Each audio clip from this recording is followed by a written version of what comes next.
দুবরাজপুর গতকাল রাতে ব্যাপক বোমাবাজি হয়। অভিযোগ তৃণমূলের গোষ্ঠীদ্বন্দ্বের জন্য এই বোমাবাজি, একের পর এক বোমাবাজি রাতে, এবং একাধিক বাড়ি ভাঙচুর করা হয়েছে।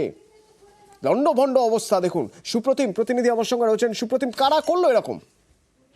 দেখো, বীরভূমের দুবরাজপুরে যে খোয়াজ মোহাম্মদপুর, এখানে কিন্তু গতকাল রাত্রেবেলায় বোমাবাজি উত্তপ্ত এলাকা প্রচুর পরিমাণে বোমাবাজি হয়। বেশ কয়েকটি বাড়ি ভাঙচুর হয়, গাড়ি ভাঙচুর হয়, এবং পাশাপাশি যেটা খবর পাওয়া যাচ্ছে যে সেখানকার একজন সিভিক ভলেন্টিয়ার গ্রামে তার বাড়িতেও হামলা হয়েছে। এবং যেটা জানা যাচ্ছে যে এটা তৃণমূলের দুই গোষ্ঠী, তাদের মধ্যে একটি ছোট্ট গন্ডগোল, এবং তার জেরেই কিন্তু এই ঘটনা। এবং তারপর থেকে প্রচুর পুলিশ ঘটনাস্থলে রয়েছে, এখনো গ্রামে প্রচুর পুলিশ রয়েছে, এবং গ্রাম কিন্তু এক প্রকার পুলিশ শূন্য।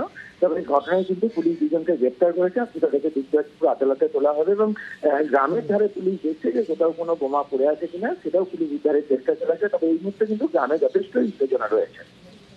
ধন্যবাদ। ঘটনাটা আমাদের কাছে যা খবর আছে, এটি মোটেই রাজনৈতিক কোনো ঝামেলা নয়। তবে হ্যাঁ, ব্যক্তিগত স্বার্থ চরিতার্থ করার জন্য কেউ কেউ কোনো সময় রাজনৈতিক দলের আশ্রয় নেয় এবং তারা ওটাকে রাজনৈতিক ঝামেলা বলে চালাবার চেষ্টা করে, কিন্তু প্রশাসন সক্রিয় আছে।